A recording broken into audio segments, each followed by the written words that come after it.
Celebrating the connection with our pets. This is Animal Radio, featuring veterinarian Dr. Debbie White, groomer Joey Villani, news director Lori Brooks. And now, from the Red Barn Studios, here are your hosts, Hal Abrams and Judy Francis. Well, the ladies are all on Twitter once again. Our special guest today, Josh Duhamel. Yes. But you think he's a hottie, don't you? Oh, God, there's no question about it. Tammy, do you know who Josh Duhamel is?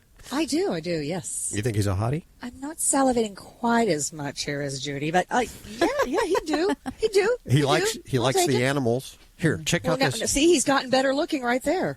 This picture of him holding a couple of puppies makes him look extra cute, huh? I'm still liking the puppies better. I'm sorry. I'm insulted. No, Judy, I'm leaving him for you. I'll just take the puppies. There you go. Okay. You and Dr. Debbie We'll will split it. Yeah.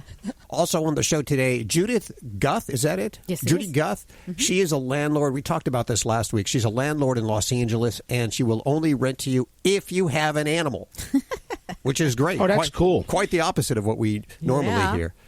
So we'll be talking to her in just a couple of minutes. What do you got coming up, Tammy? Well, not every service dog out there is really doing a service. And we're going to have the founder of Pawtopia on here in the next hour because this has actually gone to the California Senate. They've got a committee hearing testimony from people who are saying, wait a minute, you just can't say your dog's a service dog and come in here. It's got to be official, and the dog's got to be really doing the work. Wow, okay, because you see a lot of people faking it. Absolutely. There's not really any kind of official certification yet. No, for this. And maybe there should be, because you can go online and within a half hour you can have all the paraphernalia you need to make your dog look absolutely legit.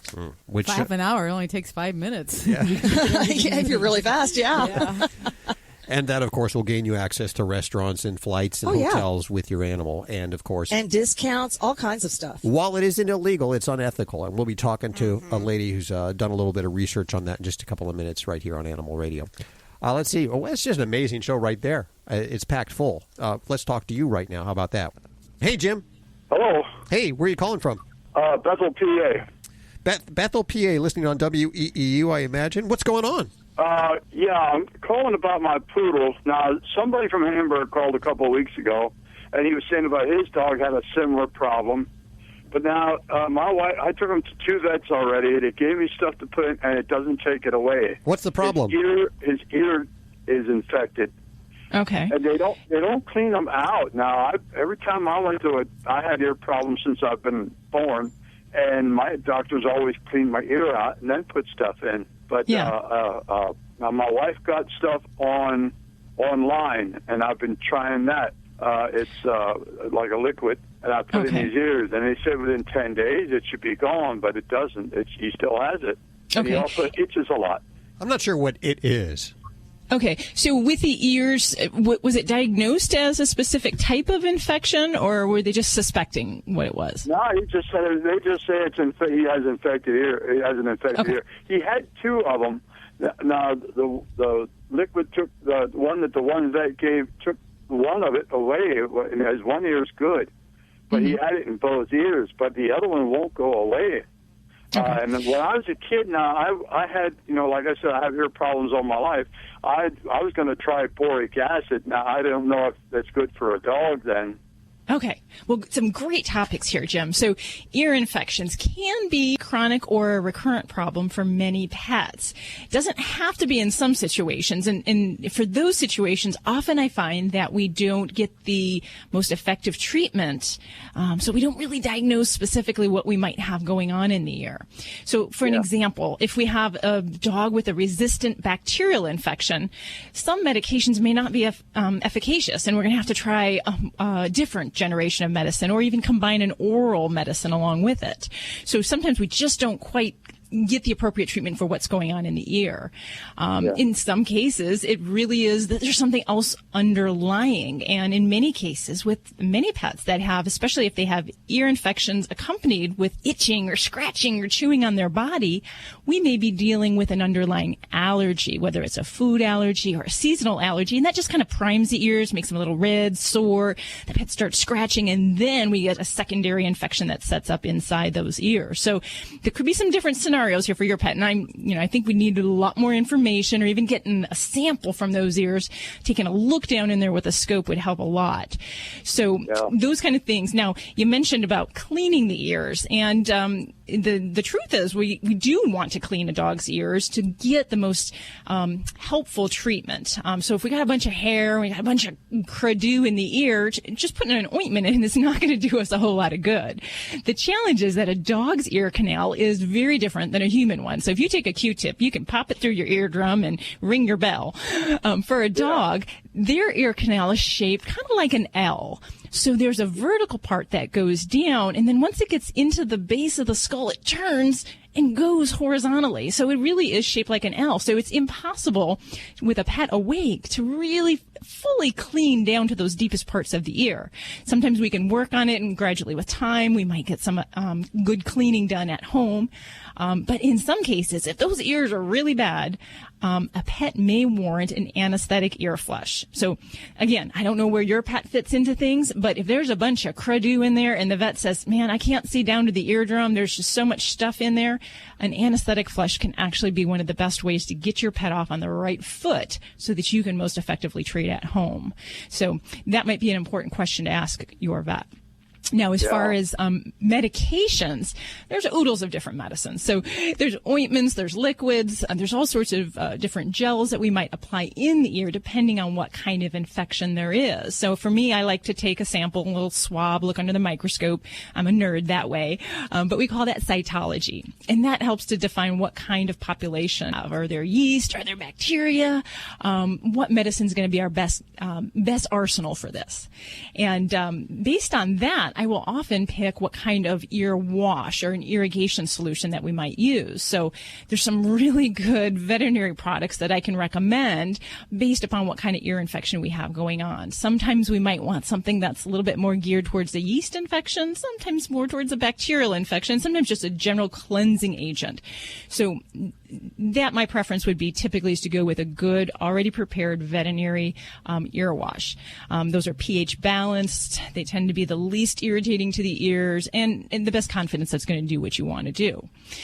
But you didn't bring up a question about boric acid and is that something you can use?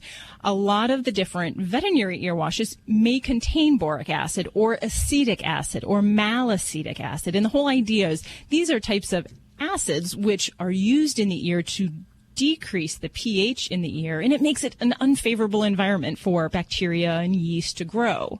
It also has an antibacterial activity and antifungal activity, so it actually can help.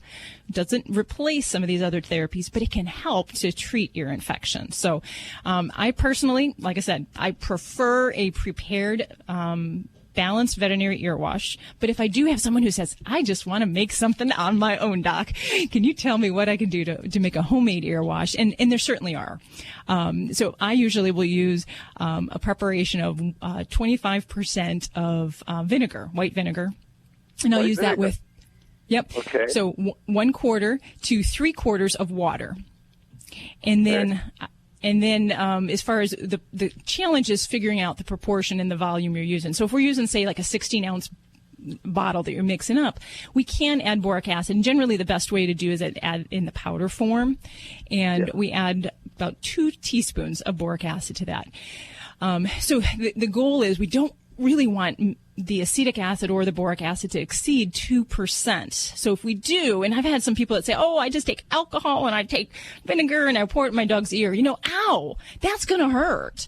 Alcohol burns, and a high concentration of vinegar or boric acid, that's going to be irritating to a pet's ear. So you don't want to get carried away. It was where a bit's good, a lot is not going to necessarily be better. But so that would be kind of your general homemade type variety of ear wash that, can help, but I'm really concerned, Jim. I think we could do more for your pet's ears, and especially if you're already battling this a couple times over. I would say, hey, you pick up that phone and say, Mr. or Mrs. Veterinarian, I don't think we're getting a handle on things. Can we try something different? Can you tell me what we might need to do to get a better handle on my pet's ear infections? Yeah. Well, and my wife also read about the boric acid. If a dog itches, that you can make a solution with the boric acid and wash your dog. what would that be? What would that solution? It doesn't say what the solution, how much boric acid to how much water you use for on it. Well, it'd be the same percentage. We don't want to exceed 2%. And the boric acid, again, for itching purposes, it's going to be treating infection. So, as far as allergies, if we're dealing with those type of things, I'm going to pick a different therapy before I'm going to tell you to put boric acid on your dog. There's a lot of other things. We might use colloidal oatmeal shampoos. We might look at an antihistamine to relieve the itch. And, if a pet has allergies, what we perceive as seasonal allergies, I will tell you, there is a fabulous new medication that is out, and my clients are just screaming to the hilltops about how wonderful it is. It's called Apoquel, and it actually helps to stop the itch receptors in the body, and it's just changing the way we treat pets with seasonal allergies. So, like I said, there's a lot of things in the bag of tricks. You just got to work with your veterinarian to find the right ones. Okay, I appreciate that. I wanted to say one other thing. On Saturday morning, I was listening, and there was a gentleman said he was an inventor, and he talked about that cat going to the bathroom. Oh, yeah, the cat throne. You remember that? Uh-huh. Yeah. Yeah, I saw that back about 1959 on the Art Linkletter show, where a guy had like a plastic hat, them round hats with a brim, a flat brim, like the Mexicans wear. And you put it underneath the toilet seat, put litter in it, and the cat went up there and was using it. And after a while, he took the cat away, and then the cat would just go up there and use it. But I can remember the joke he told Art Linkletter. He said, "I can't get the cat to flush the toilet." That was my worry. I hope that guy didn't put a what you call it on it. Market. What do you call those things where they? Trademark? A patent? Put a patent on it or something. That guy might get in trouble. Yeah, who knows there. I just don't want to wait for the bathroom with my cat. I already got to wait with my family. So that is the whole thing. Especially with girls. Yeah.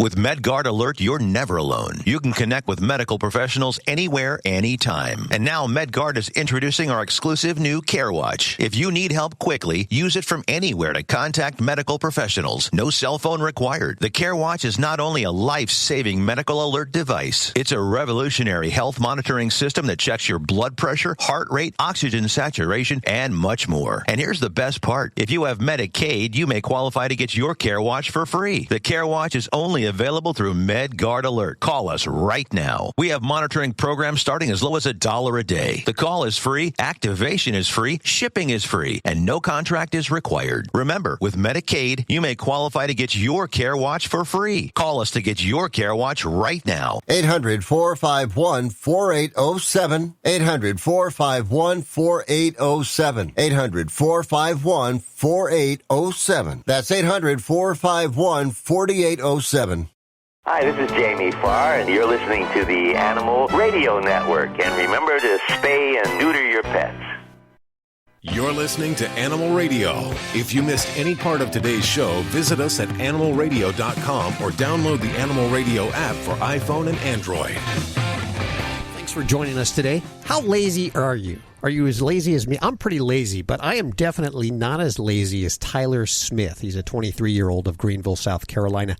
How lazy was he? How lazy is he, Hal? Well, he lives in a 2-story apartment complex, and he was so lazy on a cold, rainy day last week that when his dog wanted to go to the bathroom, he lowered the dog on a rope outside the window down to the ground floor. You're kidding. I would not poop you. And he took pictures of it and posted it on Facebook.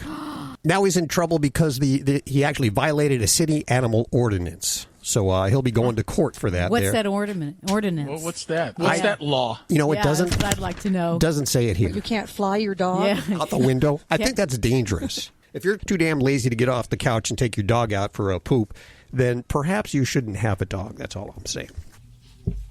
Hey, Mark, welcome to the show. Hi, thank you. Where are you calling from?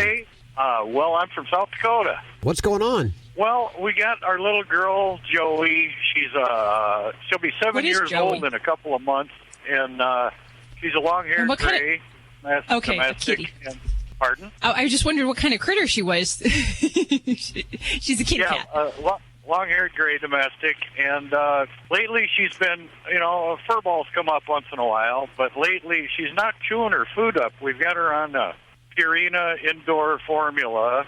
She's an indoor cat, and she always comes out of good health with all her checkups and everything, but she's not chewing it up. It's shaped like little M&Ms, and they'll come out whole, and we're wondering what we can feed her or switch her to. Okay. And you said she's been checked out by the veterinarian. Did she go to the vet recently? Yeah, for her annual checkup. Okay. Because for me, when I hear that kitty is kind of vomiting up the food, the first thing is she's eating it, but she's just not really chewing it. She's just swallowing it as it is, right? Right. Okay. Right. So now there are some different shape distinctions cats have, and food manufacturers for dries, they try to figure out the right shape that is most appealing. The truth is that some cats don't really chew all the shapes the same, and some will just really gulp it. And this is why some cats with no teeth can effectively eat dry food, because they don't always really spend a lot of time masticating it, if you will.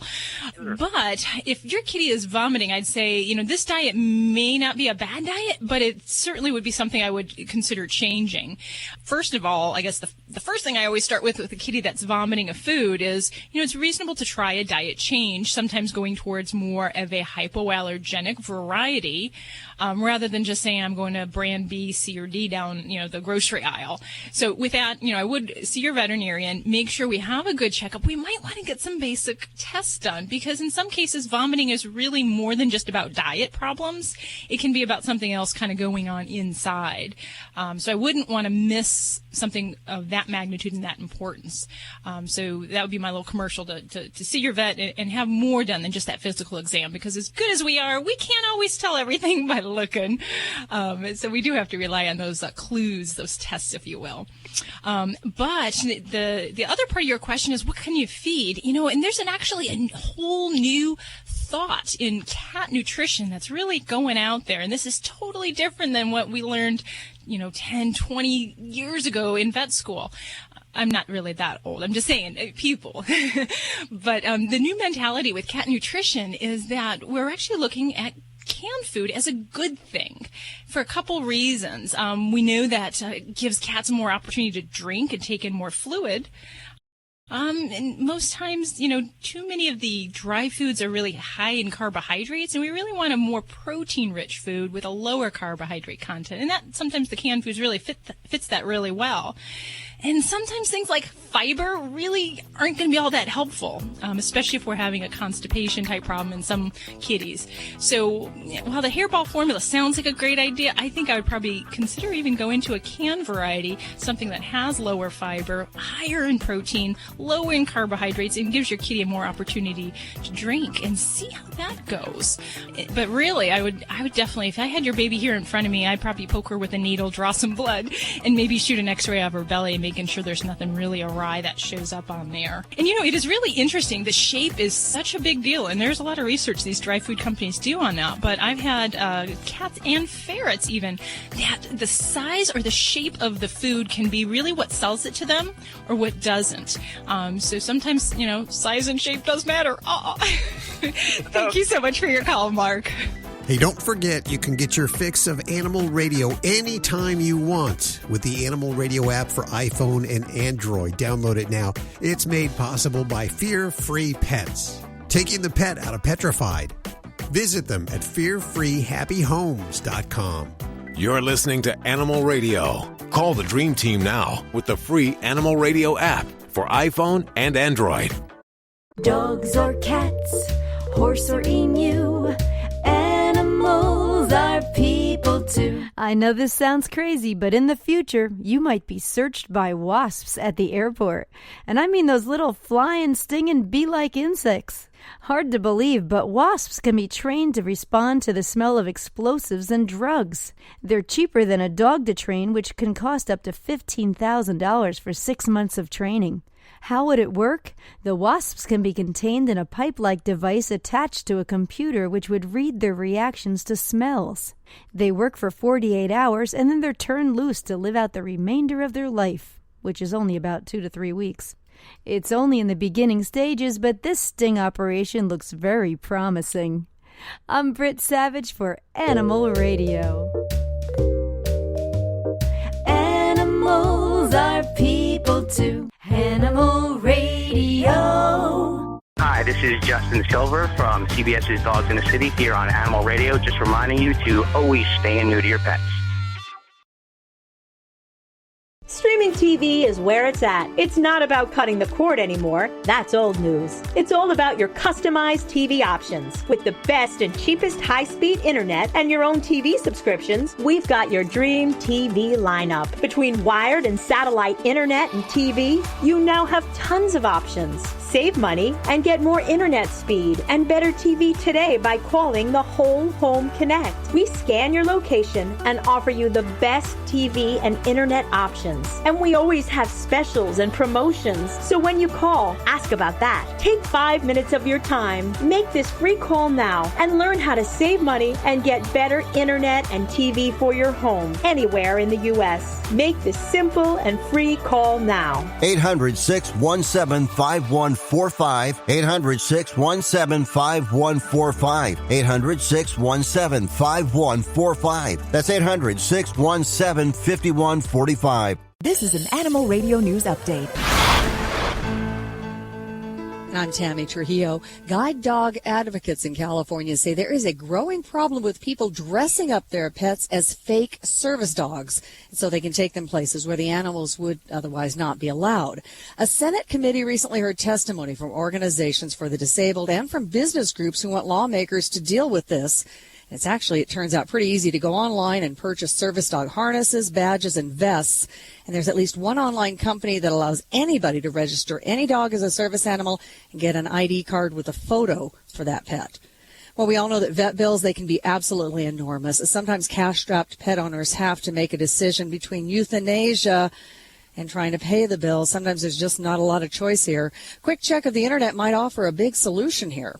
Numerous charitable organizations are out there to keep this from happening, and they'll pay for at least a portion of the medical care for people who have limited incomes. Some focus on specific medical conditions, while others work on certain geographical areas. Others offer assistance at certain breeds, and it's certainly worth a look if you and your pet need some help. I'm Tammy Trujillo. You can get more breaking news at animalradio.com. This has been an Animal Radio News Update. Get more at animalradio.com. We were talking about this earlier. Actually, we've been talking about this the last few weeks. Judy and I had the honor of taking a flight to Denver, and we saw somebody next to us that, well, they said they had a service dog. But I'll tell you, this dog was pretty high maintenance. It was running around. They couldn't even keep it in one place. It was barking. The owner would try to treat it and give it toys to play with. And I'm thinking, if that's really a service dog, shouldn't it be a little more well-behaved? Just my thought. Well, there's kind of a trend across the country right now. There's no real certification for these dogs, no official certification. Anybody can go online and purchase a badge and a certificate that says their dog's a service dog. And usually it works. But is it ethical? Of course not. If you don't need a service dog, it's not ethical for you to be saying your dog's a service dog just because you want them in a restaurant or playing with you or traveling with you. This trend has caught the attention of a friend of ours, Pawtopia's Colleen Demling. And Colleen, we welcome you to the airwaves here at Animal Radio. How are you doing? I'm great. Thank you for having me. Well, tell me a little bit about how you see this whole thing. You're exactly right. And it's really a shame because what most people don't realize is it's actually a misdemeanor. People can get in trouble. You can go to jail for doing this with your pet dog. Because in order for a dog to be a service dog, they have to have a skill that's been trained. And this is where there's often confusion because someone can say, oh, I'm nervous in public, but when I pet my dog, it makes me feel calm. Uh-huh. Well, under the American Disabilities Act, that doesn't count. The dog has to have a specialty skill that's been trained that directly relates to the person's disability. But do they have to be trained by a professional, or or is this person a certified person that trains these dogs? No, they don't have to, because the American Disabilities Act doesn't want to disenfranchise someone. So if someone's out in the country and either doesn't have the monetary resources or the access to get to a trainer, doesn't mean they can't have a service dog. They can train that dog themselves. But as you mentioned with the airline situation, number one is these dogs should have basic obedience. So it definitely sounds like that dog probably wasn't a service dog. Is there anything in the works to make one centralized certification for service animals so that somebody can go onto a computer and say, okay, this is an official service dog, like we do for driver's licenses? There's been discussions about it, and it has been proposed to put some legislation in, but the current difficulty with that is, again, back to a lot of times to get a driver's license, you have to go someplace and pass a test. And how do we help the people who do have legitimate disabilities with service dogs be able to continue to take their service dogs out, even if they can't get to the government facility of some sort to take that test? Also, some dogs only, like seizure alert dogs, will only do their skill when the person has the episode. And so we definitely don't want someone to have a seizure for us to demonstrate that this dog alerts to that seizure. But it has been discussed because it's a big issue. And what can happen, too, as happened with you on the plane, is people get a bad feeling about service dogs. So when there is a legitimate service dog that some person needs to be able to be out in public and to survive, they're being denied access. Because you're taking their space, is what you're saying, right?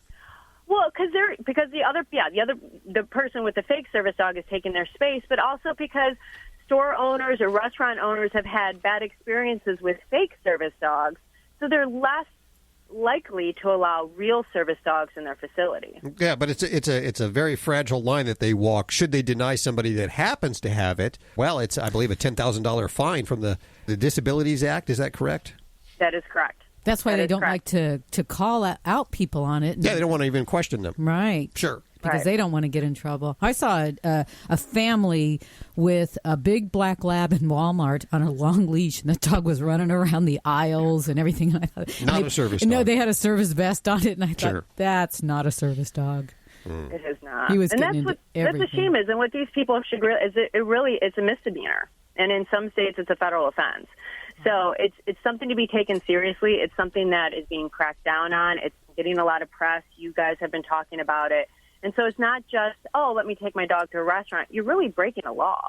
But what about all these online retailers that are selling all this stuff? Aren't they going to get into trouble?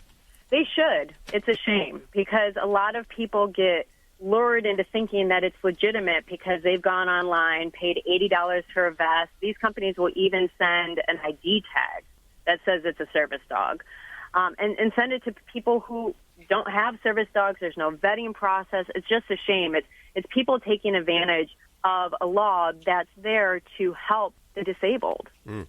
We try to show both sides, and we actually contacted one of these companies to ask them to come on and talk with us, and they decided not to reply or come on the air with us. So I think that they already know that there's an issue there. I think there's a solution. I'm not quite sure how we all get together and certify this so that the right people are getting in and getting into restaurants and hotels. And I think that it's just a matter of some kind of one agency, one accountable agency. And I'm not quite sure who that is yet or how we get everybody together on this. But I think it's a problem that we'll probably see for the next few years at least. I agree, and I think at least the conversation has started, and that's the first step to solution, so that people are talking about it, they're recognizing their problem, and as that happens, people will collaborate and come up with a solution. I appreciate your time today, Colleen Demling. Check out the website, Pawtopia.com. Thanks for hanging with us. Of course, thanks for having me. What do you guys think? 1-866-405-8405, toll-free. What about you? Yeah, it's a good thing my dogs are so bad that I couldn't pawn them off as service dogs because I'd probably be one of those people that got it. But my dogs are just not good. Not well behaved, huh? No. I plead the fifth. What about you, Tammy? Service dogs do such wonderful work, and the people who need them and really have them legitimately, they need them. This is their lifeline to having a normal life. So anything that gets in the way of that, I am saying stop and stop right now. Good words. You know what's bad about it is it's the organizations that are actually making these people think that it's okay to do it. I mean, it's a shame. That's who they should go after first. Is once you stop that and you can't get it anywhere else except for a reputable place that's either certified or an organization that's what it's made for. Well, then you're going to stop it. Absolutely. A couple of months ago, I found one. It just popped up, so I started doing some investigating, and I kind of ran through their application process, and then I pulled up short, as I didn't want to go through with it because I know it's wrong.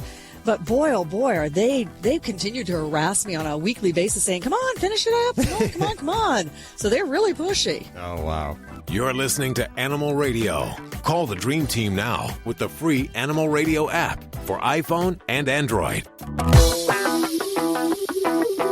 Hi, it's Alan Cable. We got a call on Animal Radio about what to do if your dog jumps on you. That's a common problem. Let's talk about it. First of all, let's review. Your dog learns mostly everything from watching you. Your body language, your behavior. Let's say your dog does something wrong and you're upset about it. A lot of people think, oh, look at him. He knows what he did. He looks guilty. Unless you catch your dog doing something you don't like right then and there and make a correction or ignore him, he has no idea what you're upset about. He just looks guilty because you're upset and your body language is telling him that. He doesn't understand what you're saying, but he does recognize the tone of your voice is not being happy, and your body language and movements tells him the same thing, so he looks guilty. Again, unless you catch him red-handed, he just knows you're not happy, and that's why he looks like that. He doesn't actually know what he did wrong. Now, dogs jumping on people is a very common thing. Some people don't mind it, and some people don't like it, and that can cause problems and misunderstandings for a dog. It has to be either one way or the other. He can't jump on some people and not on others. They simply don't understand that. It's too complicated. So if you don't want your dog to jump on you, he can't jump on anybody, and you're going to have to tell people, no,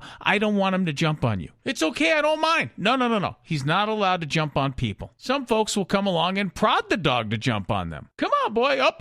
Well, you've got to put a stop to that and make sure he understands the rules. First thing to do is pay no attention to your dog for 15 minutes to a half hour when you come home and the same amount of time when you leave. Make it a non-event. This way your dog won't get excited when you come or go. When your dog does jump on you, immediately turn around, show him your back. Don't talk to him, don't look at him, don't pay any attention to him. And do it several times. Just don't give him any attention at all if he jumps on you. And wait for him to either mellow out and sit or walk away. Then tell him, good dog. Now, it's going to take time and patience, but your dog's going to learn that jumping up on people is just not okay. He's also going to learn that he gets attention from you when he's mellow and calm and not excited and anxious. So to review, if your dog's jumping on you, it just means he hasn't learned not to.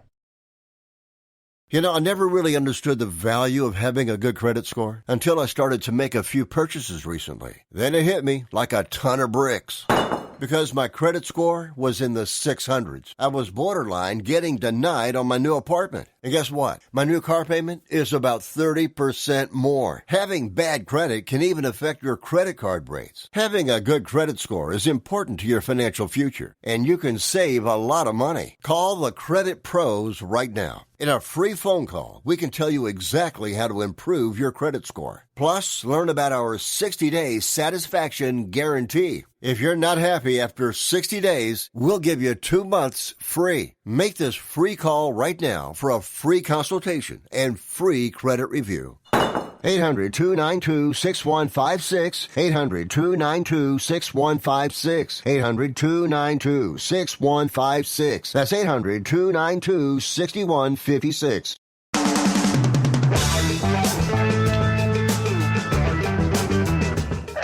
We got time for a story here? Because I got a good story to happen. I love stories. And you know what? Just so people know that Judy's jumping up and down, waving her arms. No, we don't have time. I say you have time. Sorry, Judy. Well, anyway, sorry, Judy. I seen that, but you know what? This is too good of a story to let go. Okay.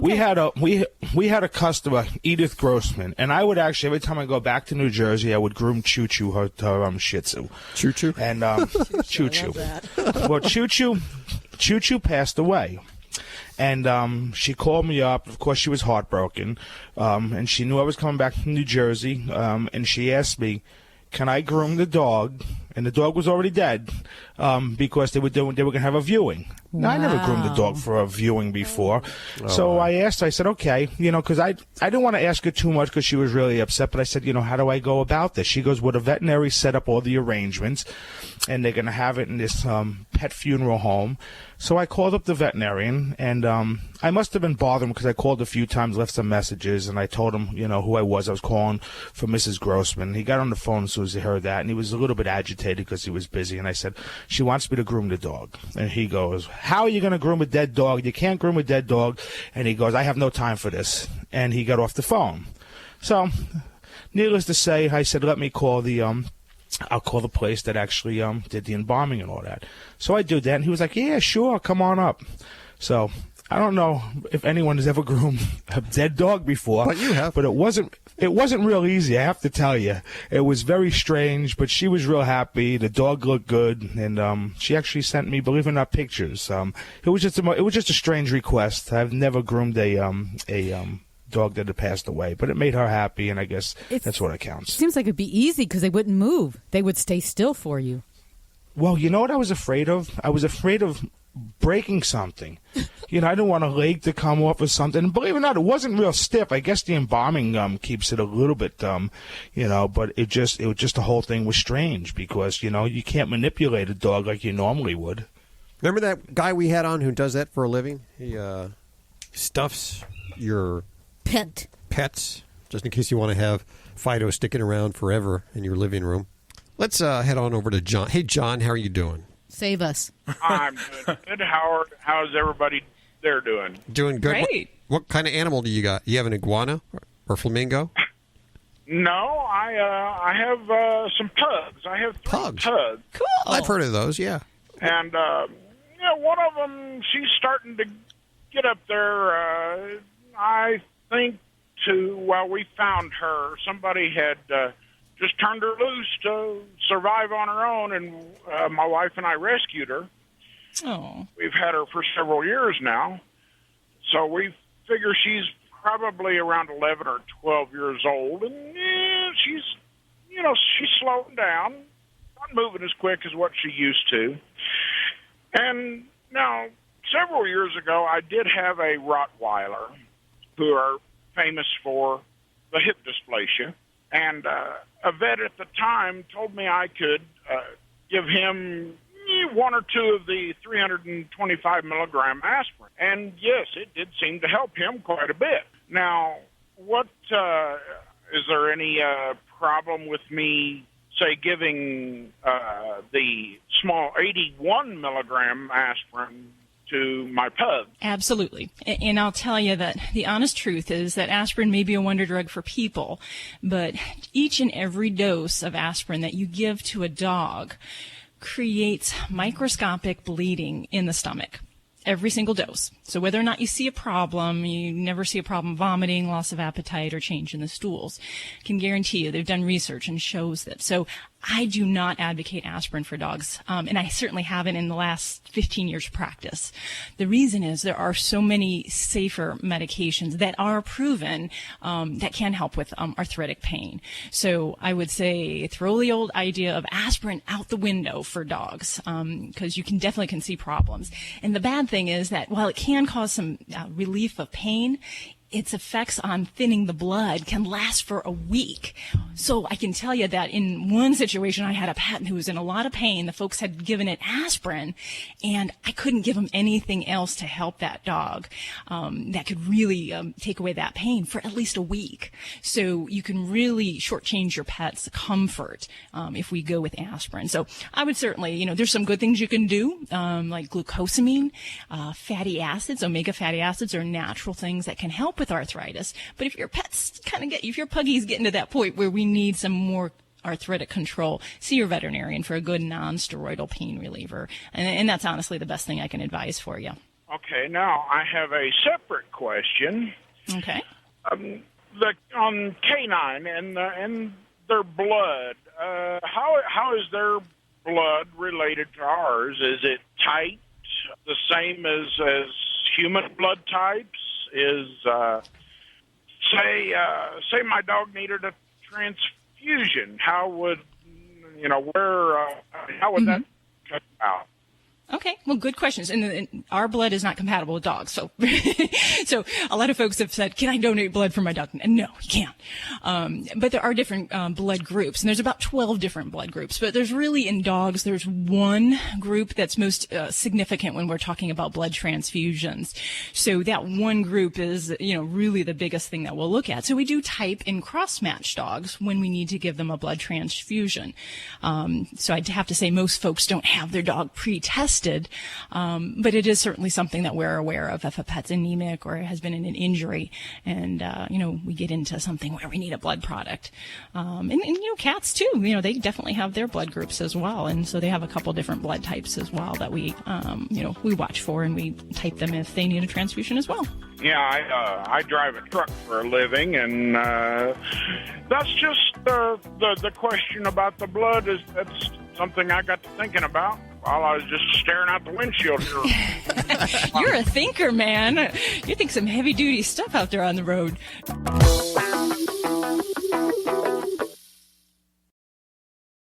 Is diabetes keeping you from enjoying life's special moments? At U.S. Med, we understand the challenges you face, and we're here to help. With U.S. Med, I can finally manage my diabetes without it managing me. U.S. Med offers a wide range of services to simplify your diabetes care. Personalized care plans, convenient access to cutting-edge diabetes tech, and knowledgeable support. Plus, we'll check your insurance so your diabetes care may be covered at little or no cost to you. With U.S. Med, I feel confident and control of my diabetes. I can finally live my life to the fullest. Don't let diabetes hold you back. Choose U.S. Med and experience better birthdays, better adventures, better anniversaries, and better everything. Call now. U.S. Med. Better service, better care. 800-434-5019. 800-434-5019. 800-434-5019. That's 800-434-5019. Celebrating the connection with our pets. This is Animal Radio, featuring veterinarian Dr. Debbie White, groomer Joey Villani, news director Lori Brooks. And now, from the Red Barn Studios, here are your hosts, Hal Abrams and Judy Francis. Coming up this hour, Josh Duhamel. Actor Josh Duhamel will be joining us. The ladies, all very excited. Of course, this is his second appearance on Animal Radio. So, I'm going to make him a regular guest. Yeah. I like that idea. Yeah, see, Debbie seconds it. Well, I'll tell you, if I was on the other side of the fence, I probably would too. He's a cute guy, and he loves animals, and I'll tell you, both of those together. Yep. Also, this hour, we're going to talk to Judy Guth. Who is she? Well, she is my hero because she is an apartment landlord, and she only allows people into her apartments that have animals. That's so cool. She discriminates against those without animals. Let's say it. Yes. Is anybody going to scream at me anymore? Don't scream at me anymore.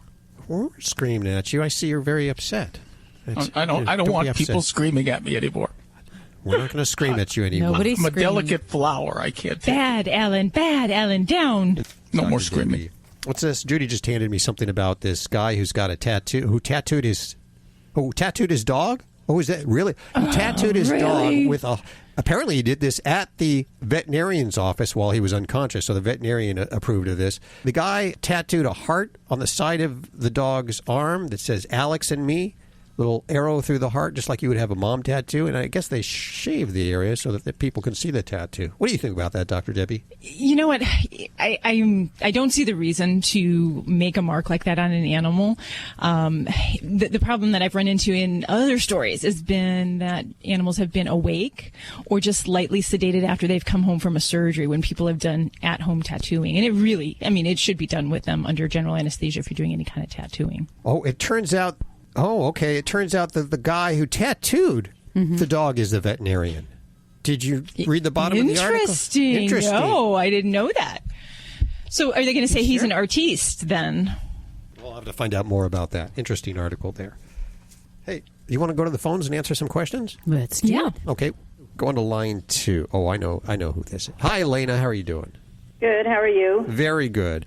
I know you called me a few minutes ago. You're very upset about something that Alan said last week. Very upset. She's upset.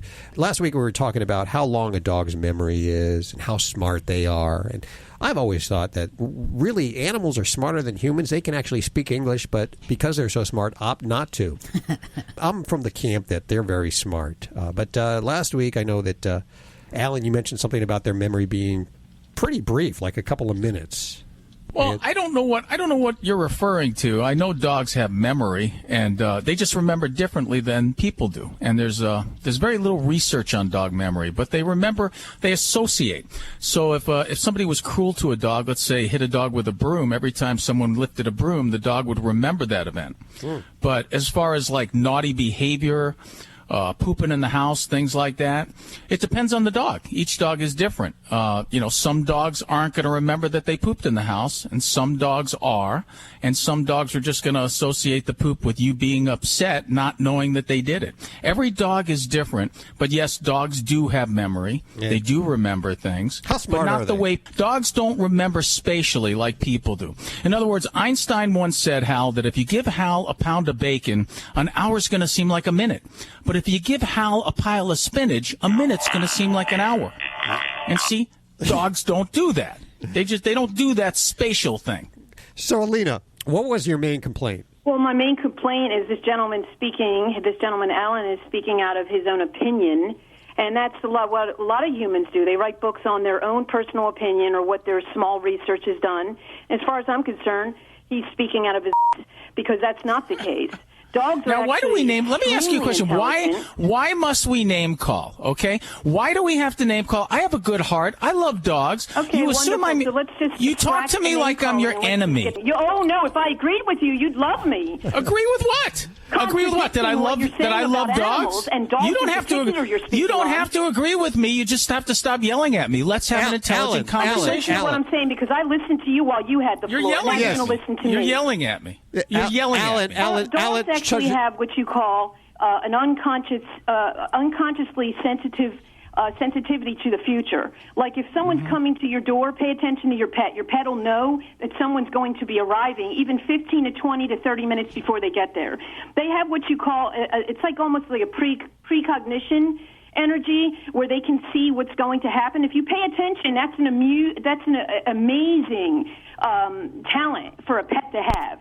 And humans don't use that. The funniest thing is humans love to degrade and say, oh, this one's not as smart as me, or this one doesn't have this and doesn't have that. But in essence, it's the humans that have issues on this planet. They don't relate. They don't pay attention to their spirit. They're programmed to do whatever everybody else is doing. Let's follow along with the trends.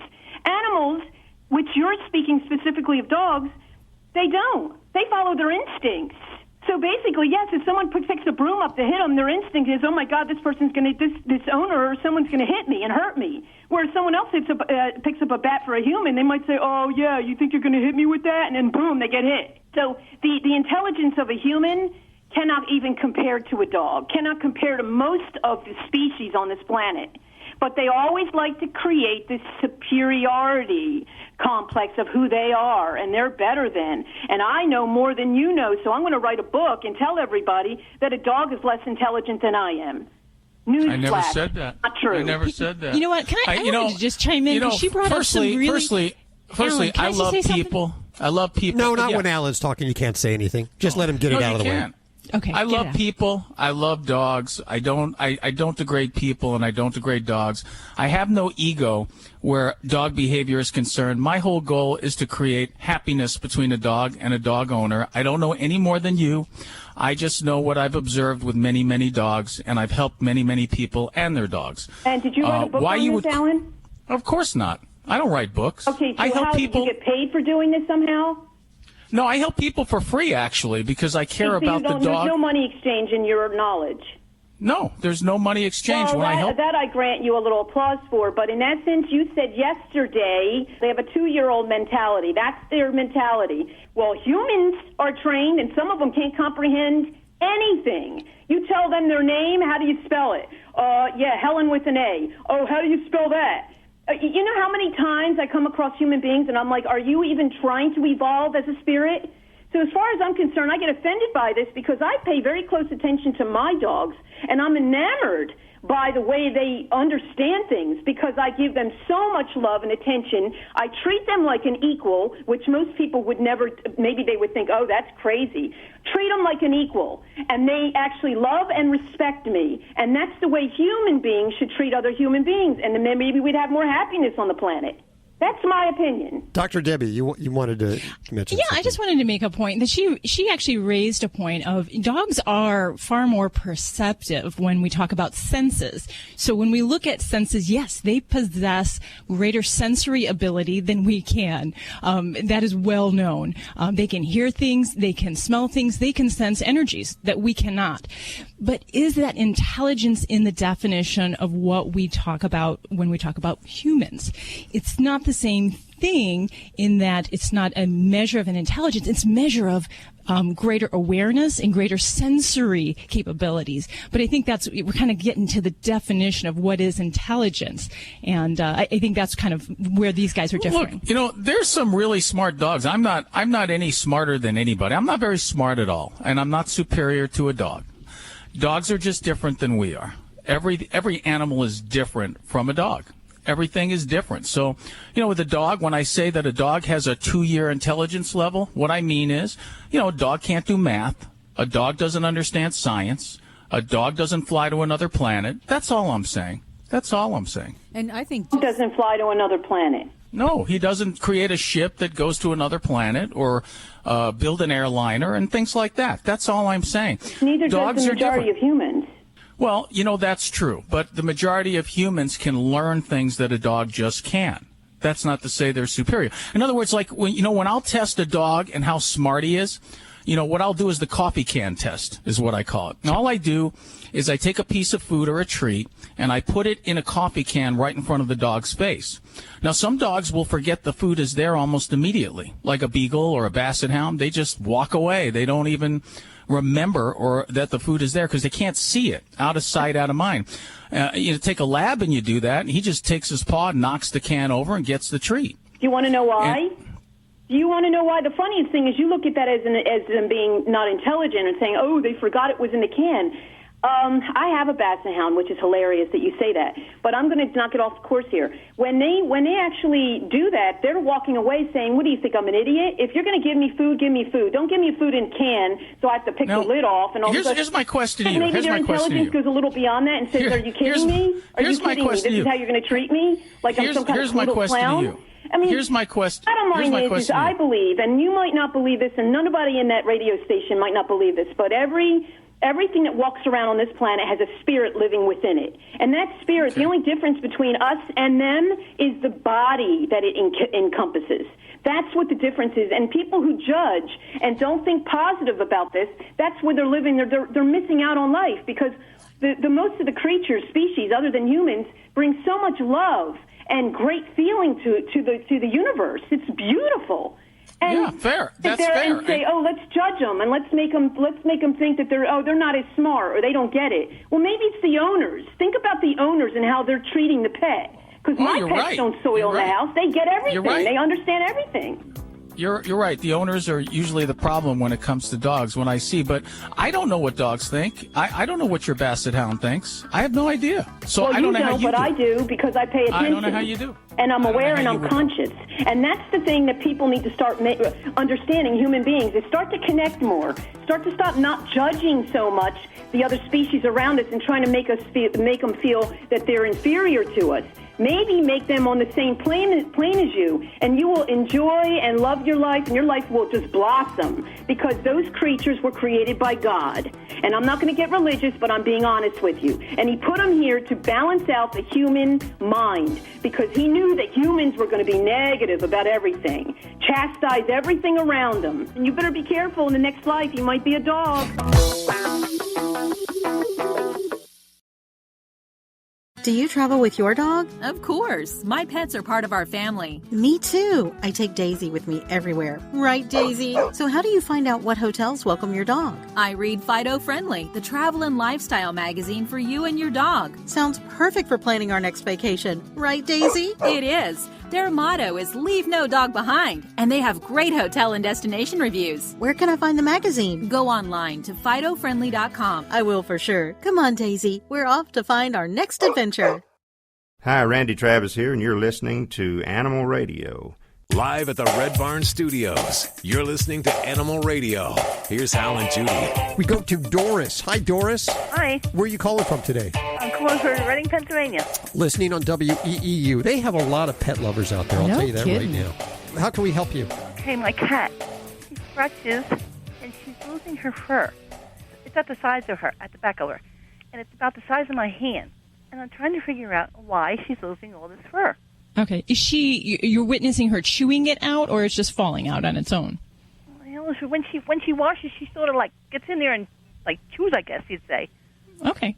And it's on the sides of her body, or her underbelly, or her back? Where exactly? No, it's just on the sides of her, at the back. Okay. Like where her back legs are and that's where it is. And she keeps, like I said, scratching. And she did have, I guess it was like a scab or something there at the back, and then that went away. And she had one on her head. That went away. And then there was one underneath her too, but that all cleared up. That went away. Okay. And how old is she? She's 2. 2 years old. And is this just a new thing, or has she been doing this for some time? Oh, I'd say she's been doing this for maybe about a week now. Okay, so pretty recently then.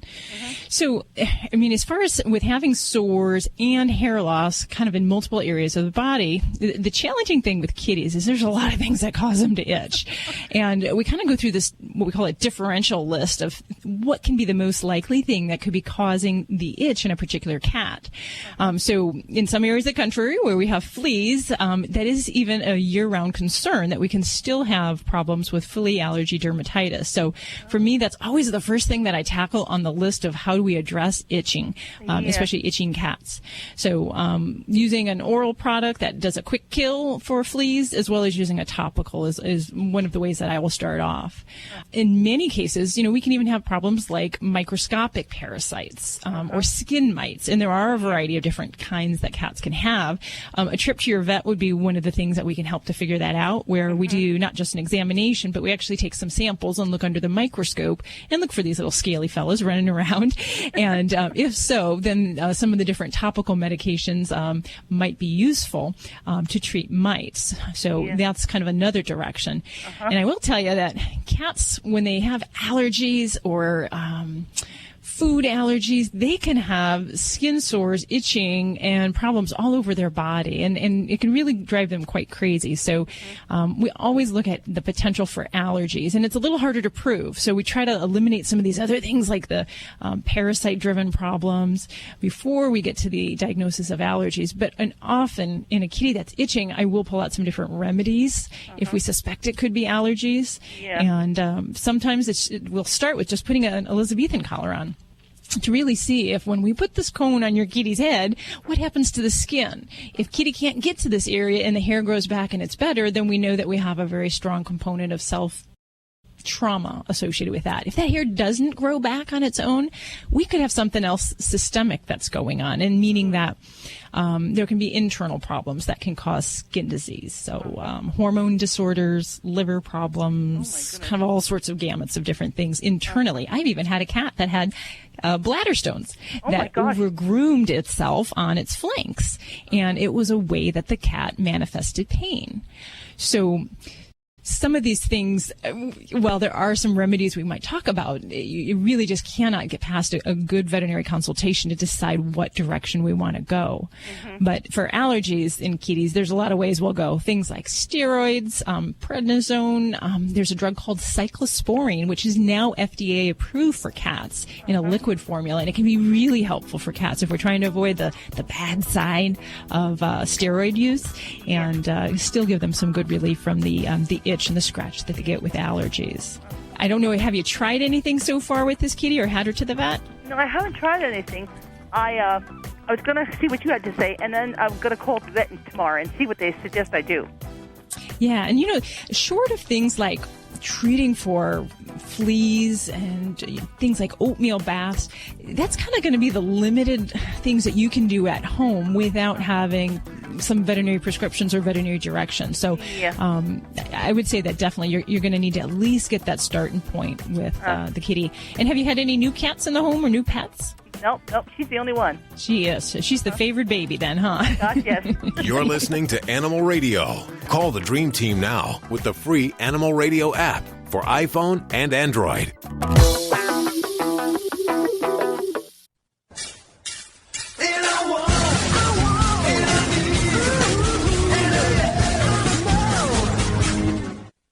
All right, it's Vinny Penn coming at you again on Animal Radio with the Party Animal segment.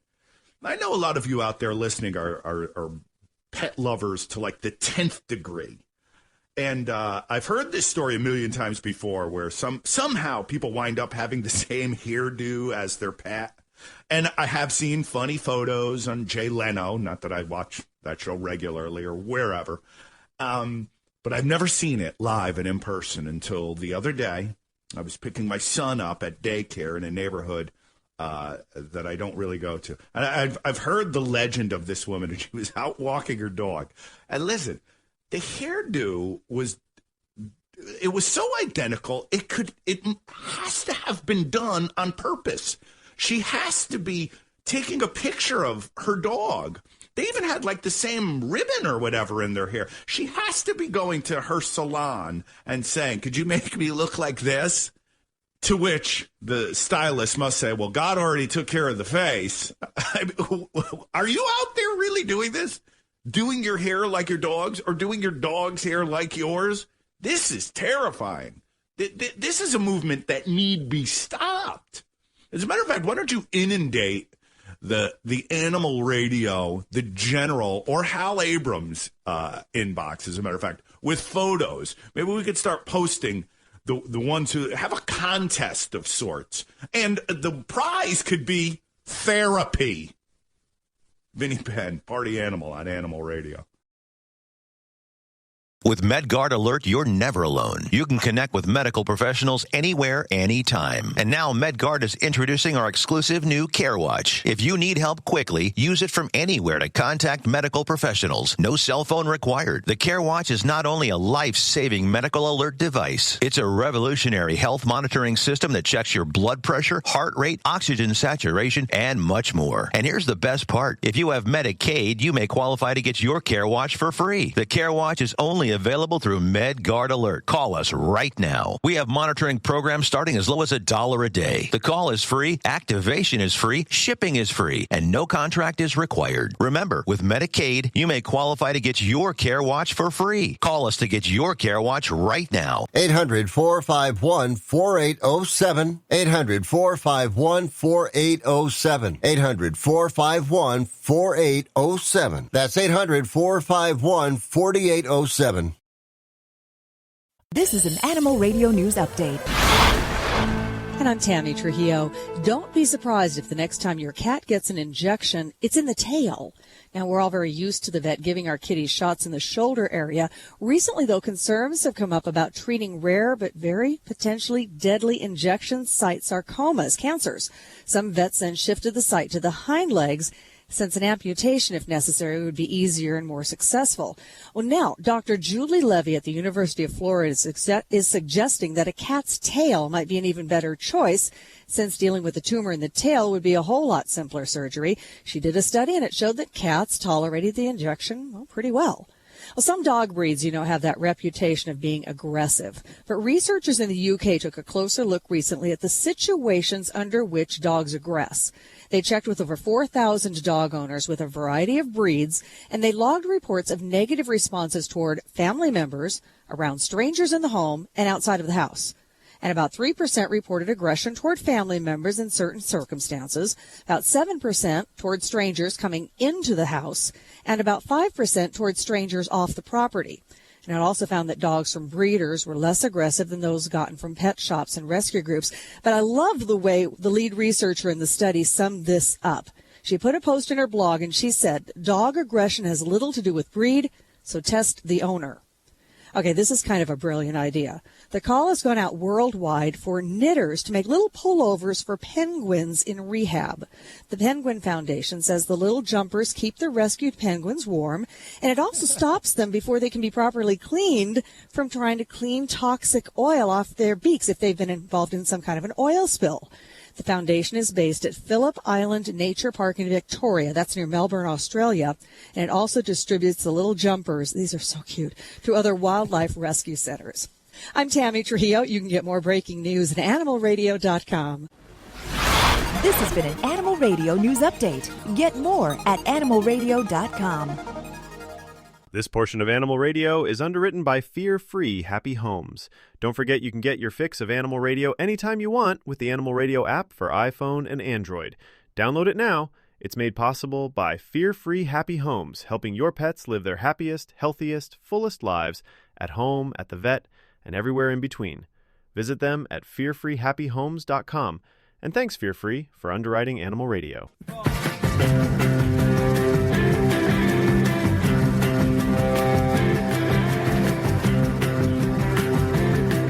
We welcome him back the second time to Animal Radio Airwaves, Josh Duhamel. Hey, Josh, how are you doing? Hey, it's Duhamel.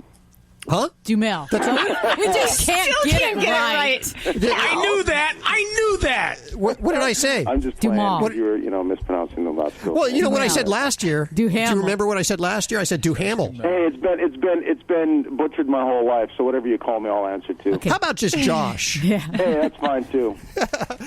Well, now you've been staying busy the last year. You've had some career changes or doing different things, but now you're working on something kind of special for the animals. What's that all about? Well, it was never anything that I set out to do. I never had dogs or cats or anything growing up. I used to catch, turtles and frogs and stuff like that as a kid. I always had a real fascination with animals and nature, and ended up getting my degree in biology because of all that. But I didn't really set out to do any of this until I got a dog. I think the second year I was on Las Vegas, I bought a dog named Zoe, which I still have, and I didn't know at the time anything about rescuing. I didn't know it didn't even cross my mind, to be honest. And it wasn't until right after I bought Zoe that a woman named Lori Zerwick, who's the UPM on the show, like the line producer, said, "What are you doing, you schmuck? There are millions of dogs out there that are looking to be rescued." And I was like, "Oh, okay." And so when it became time to find a little friend for Zoe, we started looking around for a rescue dog as sort of a friend for her. And that's when I first became introduced to animal rescue. And Meatloaf was the little guy that we rescued, and he was just truly the sweetest little dog you could imagine, the best pet, and everybody loved him. And when he died a couple years ago, I posted, I think it was on my Twitter, that, rest in peace, Meatloaf. He was a rescue. And from then, it just sort of kind of became one of the things that I'm passionate about. And the more I learn, the more passionate I become. And here we are, several years later, and we just produced a little web series called Rescue Wagon, Tales from the Road, with PetSmart Charities. Oh, that's awesome. And you're the executive producer on that. Yes, I am. I was actually doing some work with PetSmart Charities a couple of years ago in New York, celebrating their 5 millionth pet adoption. And it was then that I learned from a guy named Steve Pulowski, who runs the marketing over at PetSmart Charities, that he was sort of giving me a rundown of some of the charities that they're involved with, and this one really caught my eye, the Rescue Wagon program, because I just thought it was a beautiful story that these dogs who were literally on, the brink of being put down, which 4 million dogs a year do get put down. They go in, they scoop them up at some of these shelters they just can't sustain financially all these dogs that are sort of dropped on them. And so what this rescue wagon does, comes in, picks them up, and takes them to parts of the country where where families are looking for rescue animals. Believe it or not, that's great. There's places around the country that have not necessarily a shortage, but can help sustain more animals, more dogs, and I just thought it would be a great idea to sort of tell it from the dog's point of view and sort of explain what this program is in a narrative such as this web series. You've enlisted the help of some of our other friends, Kristen Bell and Brett Michaels. Yes, and many others. You know, it's something that Kristen Bell is very. I know Kristen very well. She's truly one of the sweetest people I know, and she's a huge animal rescue advocate. And so I just reached out to her and said, "Do you mind giving us your story for the show?" And she did it immediately. And it's those little stories that I think sort of add more color to the show and just make it even better than it already was. And the beauty of this show is you don't have to subscribe to Netflix and you don't have to sign up for Spike TV. No. This is all online at Rescue Wagon, and that's spelled WAGGIN. Right, like a wagon tail. Yeah. What is the reaction like so far? Is it have you crashed any servers? Well, I don't. You know, I haven't actually even seen the results yet. I just know that the people that have seen it are really responding well to it. I'm really proud of it. You know, I have a little team of people that really help me with this. My producing partners who have done, you know, they help produce American Idol and they've done Survivor and shows like that, so they understand how to make these kinds of shows and really tell a compelling story. And it was without them I couldn't have done this, because this is one of my first ventures into producing, and this is the kind of stuff that we want to do at my company, is things that actually mean something.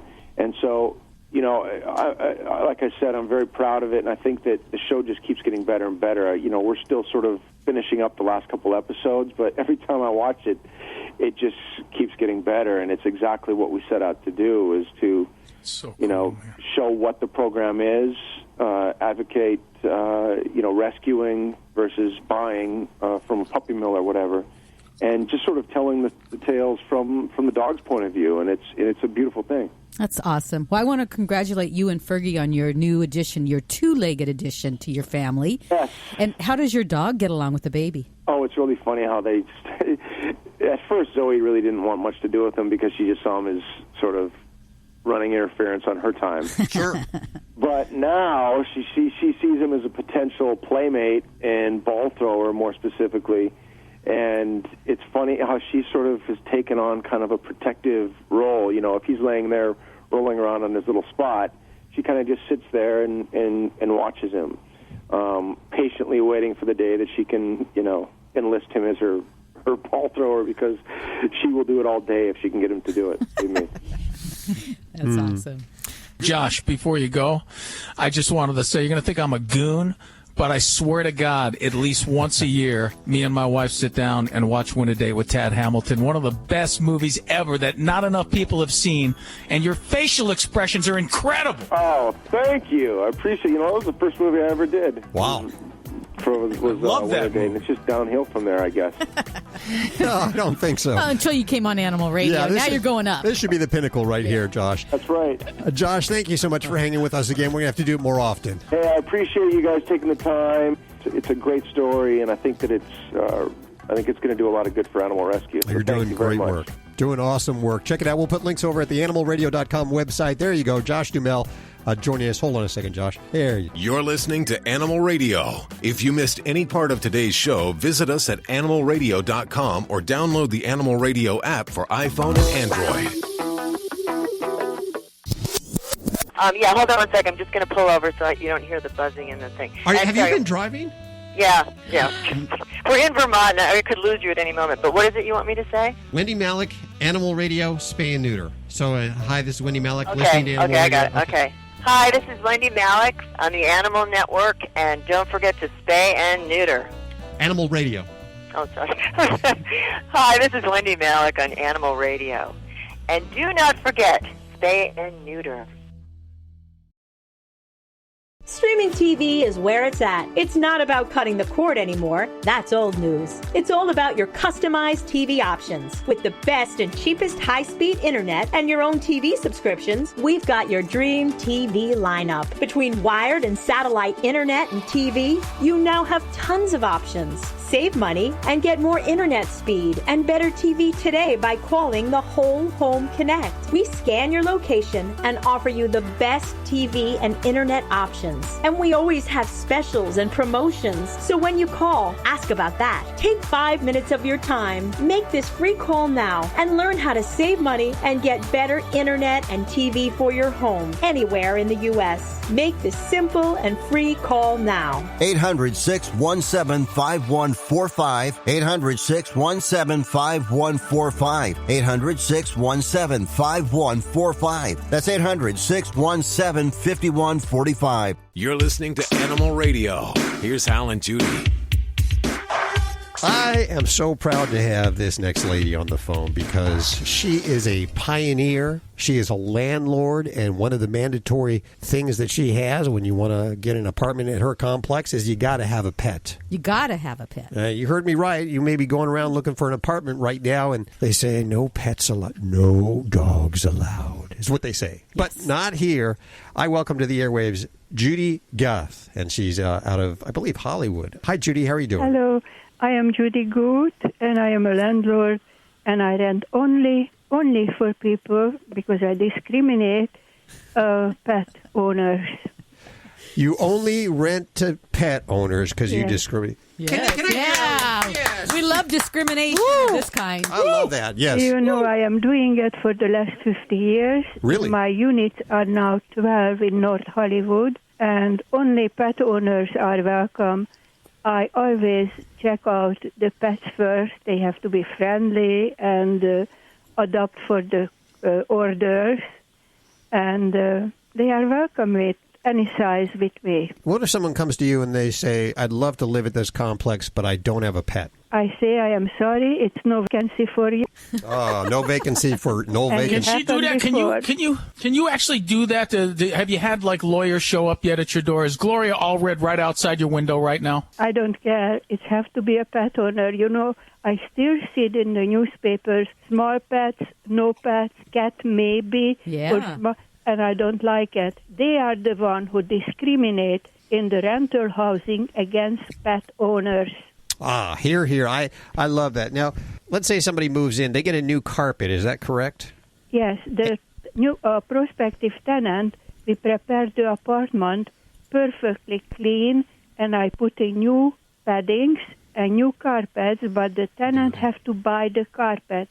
No cats and no dogs have accident on this carpet. The tenant take care of it. I don't have to, which is part of the good business. Sure. And they can take the carpet when they go, right? They can. Sure. If they don't, under the pet or the sofa. When I was younger, now I am 84, you know. Wow. I cut up the carpet piece and I take it to the animal shelter. Oh, wow. Oh, yeah, I love that. Now, I'm assuming this is a hard place for people to find, place for their animals. So I'm assuming the people stay for quite a while. But what if they stay quite a few years and their animal passes away during that time? Oh, yeah. What if their animal dies? Yeah. Well, then I leave the pet owners to have morning time for their pets, about a half a year. And after that, I taking them out for a lunch or dinner, and next day to go out together and choose the next pet. And usually I get home with the other one, too. So you actually take them shopping for another pet, to go adopt another pet? Yes. I love you. But they have to move. Now, how many pets do you have? I am 84 now. I have walking difficulty because I am diabetic and it is coming out on my legs. Now I have a small dog which name is I Love Sushi. I Love Sushi? Yes. My neighbors doesn't know my real name. They just call me Sushi too. So do you have like a real long waiting list to get in your apartment complex? And how many apartments do you? I am very lucky. I have fortunate to have, first of all, Mr. Dennis McCarthy from the Daily News recognized what I am doing 10 years ago, and he called again. And I have a manager. His name is Jerry. Who is take care of, because he loves pets too, and he has one too. for the apartment house, and this is how we go. In my house, the rent is available, and I do not take pet deposit. Wow. How many apartments do you have in your apartment complex? It is 12 units. 12 units. 12 units. How long do people One stay? bedroom with balconies, the 4 bedrooms. It's 12 units altogether. I have tenants there for 24 years. Wow. I have now a 20-year tenant and the 18-year tenancy with a lovely young lady who is now changed the apartment from 1 bedroom to the 2 bedroom a couple years ago and has 3 dogs. My accent, by the way, is Hungarian. I love your accent. I got to tell you right now that I am in love with you. Oh, thank you. You need a reality show on, Animal Planet or Discovery Channel or something. I mean, it'd be so much fun to watch you and your tenants. It'd be a blast. I'm an old woman, But all my life I had good parents and I didn't have brother, sister, and relatives, and it was only pets in my life. I have cats and birds and dogs. And I had a rabbit rescued once, but during the Second World War, somebody steal our rabbit and eat it. No. I was sick for years. I still remember, and I was about 14-year-old that time. Yeah. How do we get other landlords to do what you're doing? I am a member of the Apartment Owners Association, and they go approximately twice a year for lecture tours. You can hear in the background my little dog. Uh-huh. And I teach people how to prepare the apartments for pet owners and how to rent the apartment, how to check out the pet. Until now, people were smiling at me or get up from the chair and leave the room. But now, lately, as we have more vacancy, preparing for the next century, and more people renting for small pets or no pets or cat maybe or bird maybe or fish maybe. You are so awesome, and I thank you for taking time. I know you've been getting a lot of interview requests. Yes, every week we can call, do you have a vacancy? And we're sorry to turn away people. I thank you so much for spending time with us today and telling us about that. I hope there's other landlords listening, getting the idea. Oh, I hope, because it's a good business. There goes my hero of the day. She's my hero. Mine too. Yeah. Wow. Let's dedicate the show to Judy Guth. It's over. But if you want more, you can head on over to the website at animalradio.com or download the Animal Radio app for iPhone and Android. We'll see you next week. Bye-bye. Bye. This is Animal Radio Network.